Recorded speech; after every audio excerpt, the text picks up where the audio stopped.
has to be on both sides for reciprocating pump. We don't need to do this much for the central core pump. Okay, next, how do we control the pump? Controlling pulsating flow. If we have pulsating flow, what's the bad thing with it? Next, what's your name? Eric. What's the bad thing with pulsating flow? Fluid. We have the piston, it keep pushing, fluid come and go and come. Why we don't like that? Will it make pipe vibrate? Yes. So when it comes, it go up, go down, go up, go down. This is fine for a couple of days, maybe a couple of weeks. But if you put it there like 5 years, it may have some fatigue and eventually it fail, right? We don't want that. So we may need to control the pulse. We don't want a pulse. One of the ways is use liquid filled vessel. Memorize that name, please. Okay, liquid filled vessel. Liquid filled vessel is the way to control the pulsating flow. Use fluid compressibility itself to absorb the pulse. Okay, work for gaseous liquid. So inside the liquid, if you have some gas in and we have some bubble in, we have some room for compression. It's not really compression, but when we compress it, gas coming out, right? Because this is not just pure liquid, it's a gaseous liquid. The tank size is 10 times of the flow rate in volume per minute. Okay, so 50 barrel for 5 barrel per minute pump speed. Okay, it's low pressure drop, no maintenance is needed, take a lot of space because this vessel has to be big.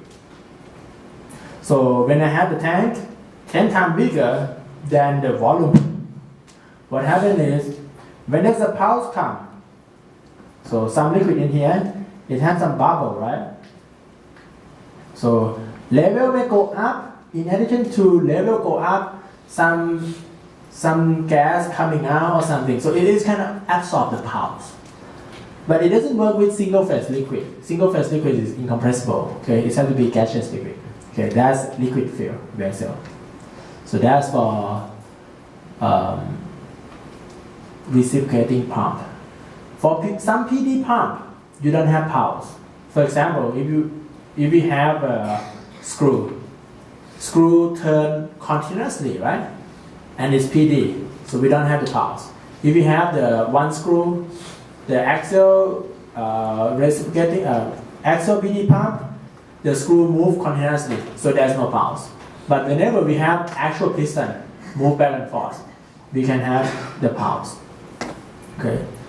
Second method, memorize this. Okay. Gas cushion vessel. Okay. Use bladder. No need to monitor liquid level. Bladder prevent gas to dissolve in liquid. Gas cushion dampener is much smaller than liquid filled dampener. You can call it dampener. Bladder can get fatigue over time. Bladder has temperature limit. What do we do with that? So we have gas filled like a balloon inside. It's a bladder.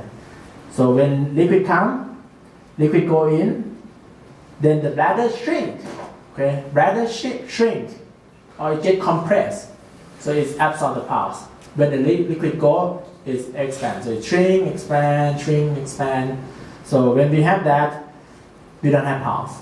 Okay, so we have bladder inside, gas-filled bladder. Typically it looks like this for inline desurger or to remove the pulse. Gas cushion vessel. Okay, but bladder, when it moves in and out, it can have fatigue over time. And it has some temperature limit. Okay. So let me show you this. We draw a line. See this? The top, maybe to the top. So this one on the right is a little bit smaller. So it's like it gets compressed a little bit. Okay. The last method, tune acoustical dampener. Memorize these two. So basically you memorize 3 names for the pulsating control. Liquid filled vessel, okay, gas cushion vessel, and tune acoustical dampener. If you fail to memorize one of them, maybe you'll be fine, but you take a chance when you do true or false question, okay? But that's your risk, okay? If you memorize everything, you don't have any risk. Tune acoustical dampener is this. It requires acoustic engineering calculation to design the system. Vessel and choke adjustment to the specific resonant frequency allow the pressure pulsation from the pump at frequency above the resonant frequency to be attenuated significantly. We have a choke tube, a small tube, connect tank 1 to tank 2, okay? And just that, okay? So they have to tune it. Tune it means we need to know what is the size of the choke.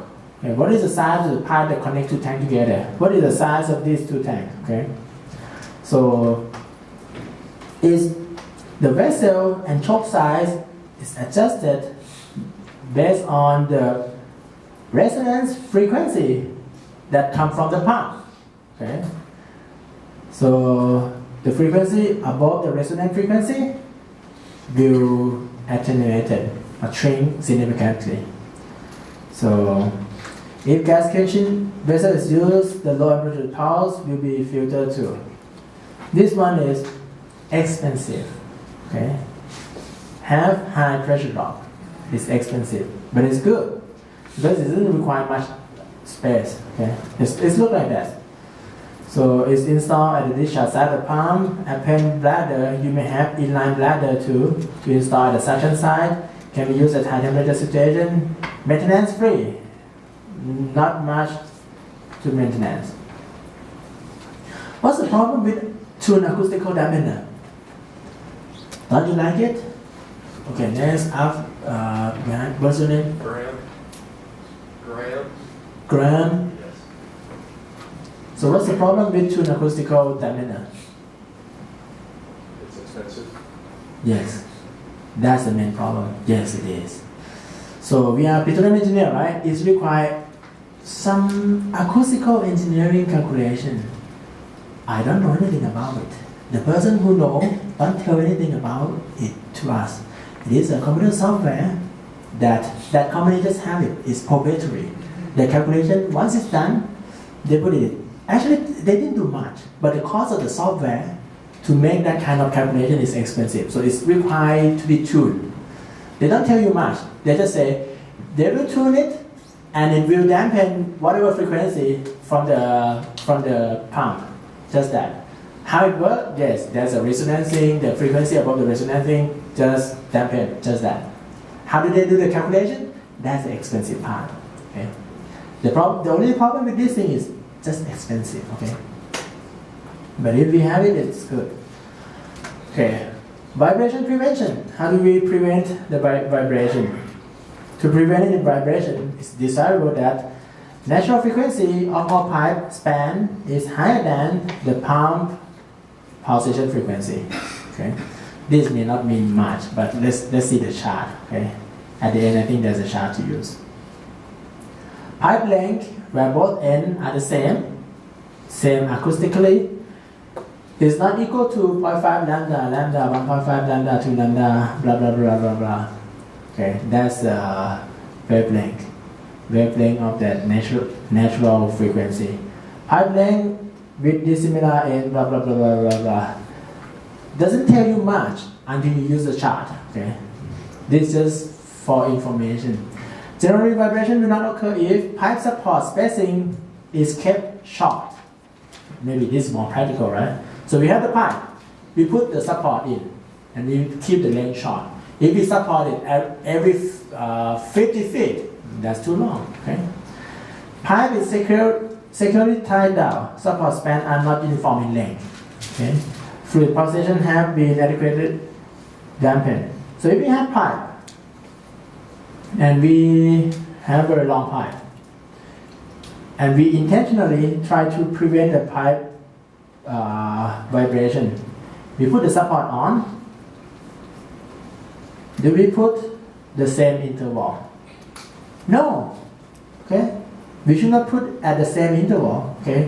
So if the support span are at the uniform length or uniform interval, we may have vibration. So if you see some pipe that has the support on and the support length is not at the uniform interval, that is intentionally. Okay, so that's to prevent vibration. Okay, frequency calculation. So if this is in the exam, you have the equation. Okay, the pulsation frequency Fp is calculated by RPM divided by 60 multiplied by n, number of plunger. Okay, acoustic wavelength calculation, that lambda thing, 720 G 32.2 feet per second BL, adiabatic bulk modulus of rate in PSI divided by rho, to power 1/2 divided by RPM and n. Okay, pump speed and number of stages. So this is for reciprocating pump. Okay, that's a acoustic wavelength calculation.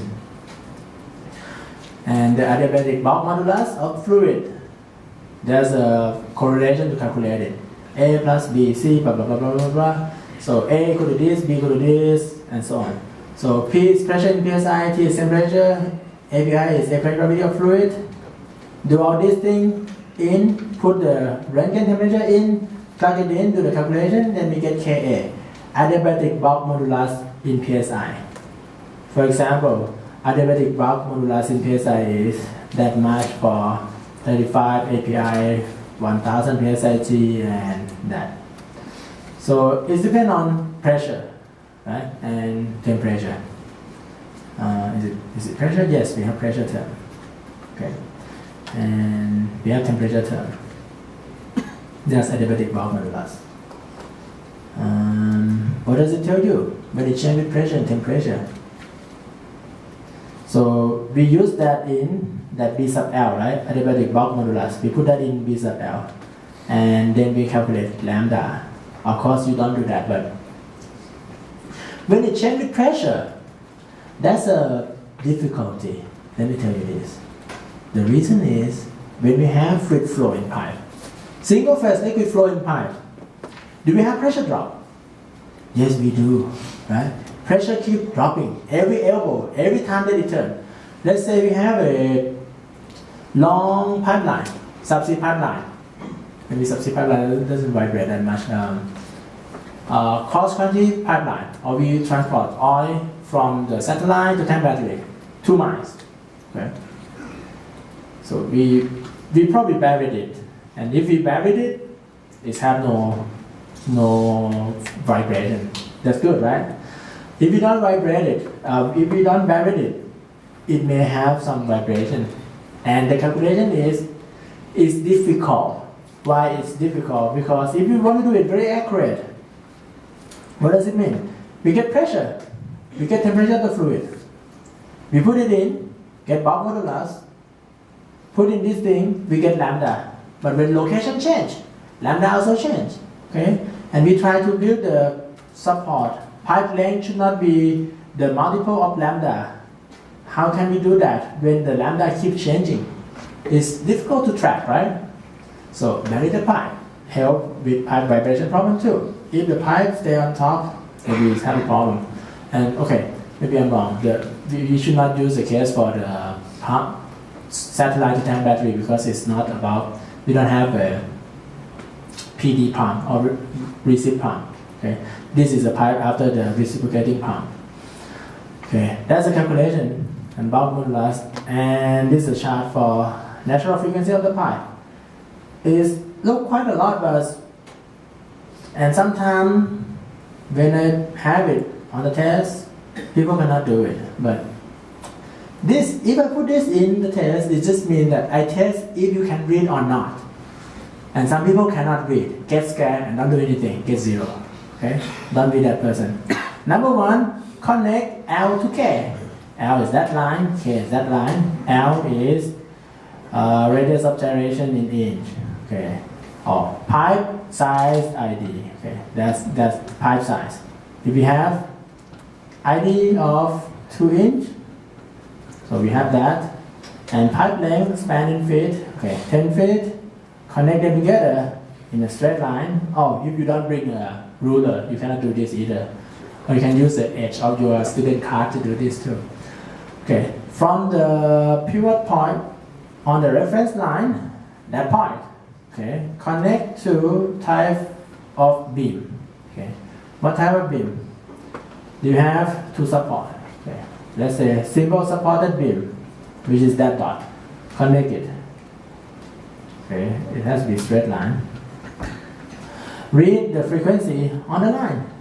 So that is approximate mechanical natural frequency, and you need a CPS. Okay. If you cannot, I think you can do this, right? Very easy.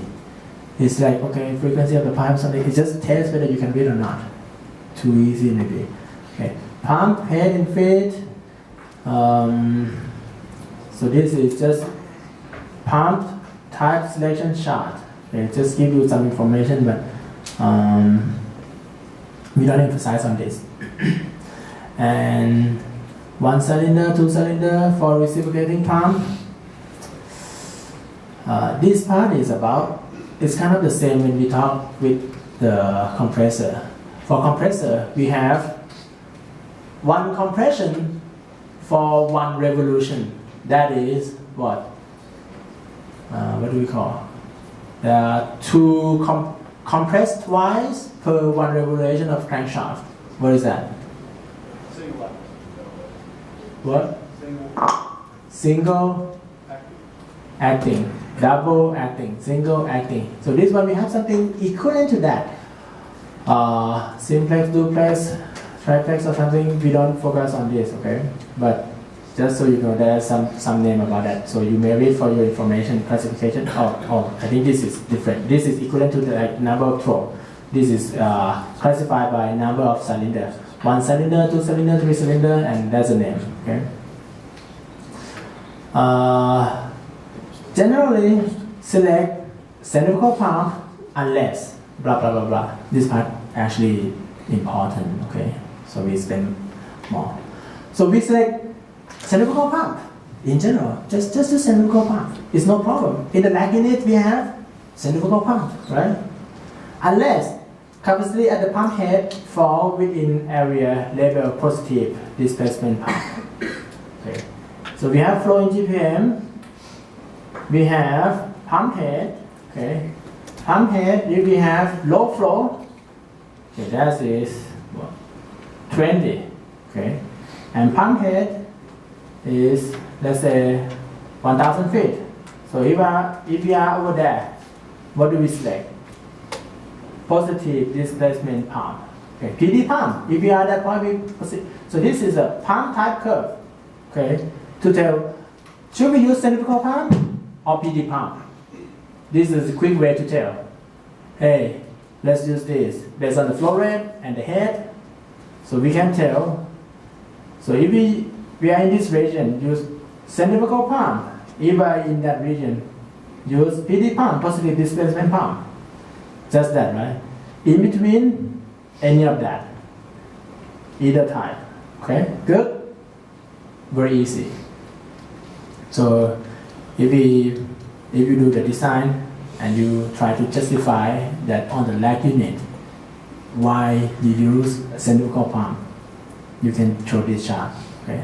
Okay. Let's talk a little bit about your project. On this homework, it doesn't matter much if you do it wrong or something or you don't put enough information. Please just have some and then you get full score. But for the final report, I understand some of you raise this point, like the report is not about the report of the facility. Why sometimes we talk about the implementation or something. Final report, I want you to put whatever you learn from this class in.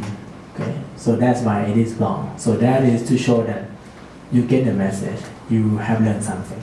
Okay, whatever you learn, try to put it in. Okay. All right, this part, viscosity is greater than 1000 centipoise at pumping temperature. If it's too viscous, we don't use centrifugal pump. Percentage of undissolved gas by volume is greater than 5%. Of gas is not well dispersed. Okay. The percentage of solid by volume is greater than 50%. or solid are not well dispersed. If you have a lot of solid, okay, a lot of gas, the pump is expected to run dry without automatic shutdown, okay, provision. So PD pump cannot run dry, okay.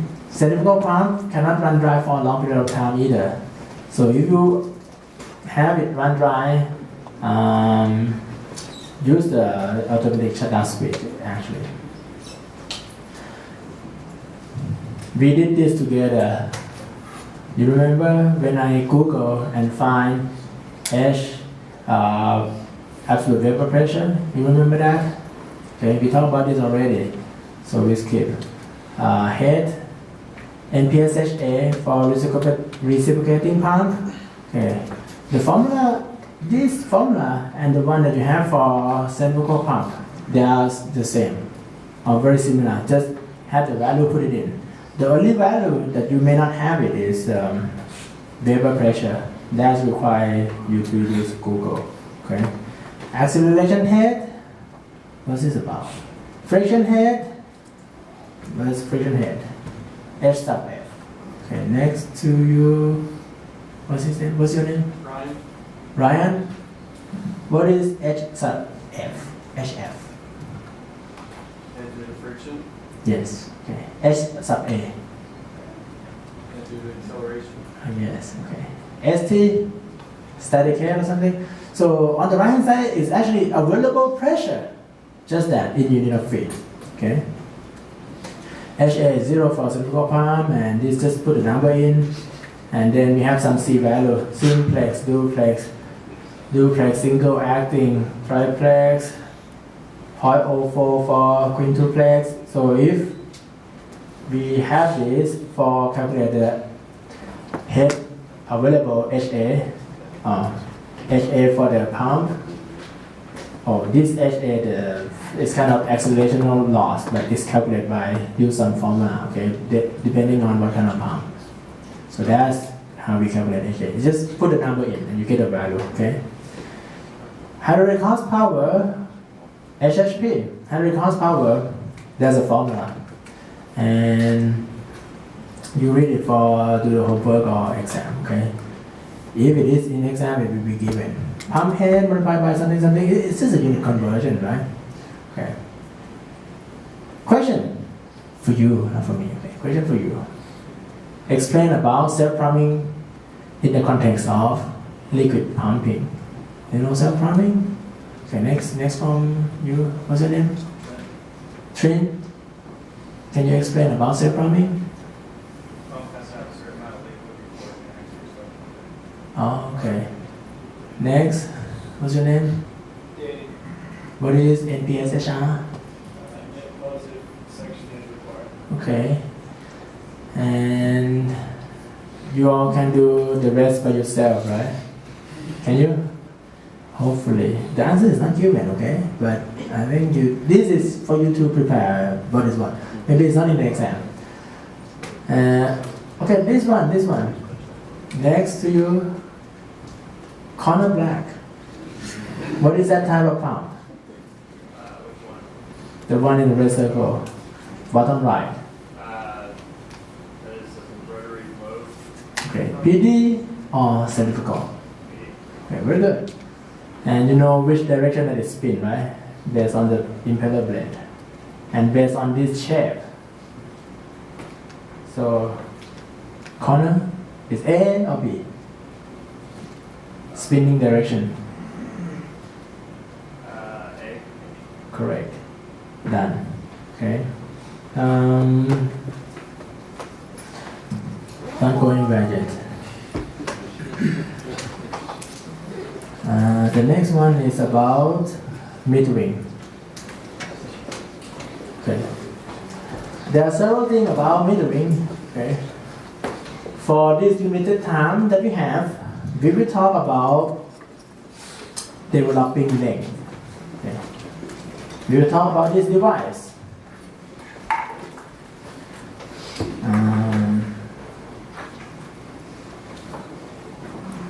You see this device? They call it flow conditioner. Orific meter is the flow meter for the case of gas. Okay, when we have gas flow, we have orifice plate and then there's some pressure drop.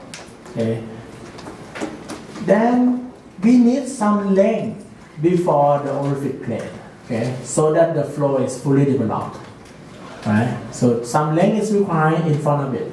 When we have this, is to, if we don't have enough length for fully developed to happen, then we can use this one to make the streamline kind of more straight. Okay, this one is flow conditioning device. Okay, flow conditioner.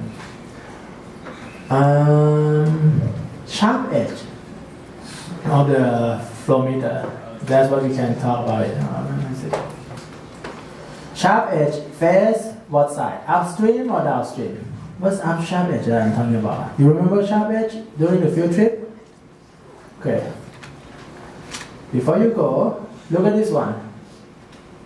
If I enlarge it, it looks like that. Okay. So sharp edge face what? Upstream or downstream? Upstream. If sharp edge face downstream, the value will be wrong. Okay. So what happens is when we have gas flow through the orifice plate, the streamline kind of shrink and then it's expand. Okay.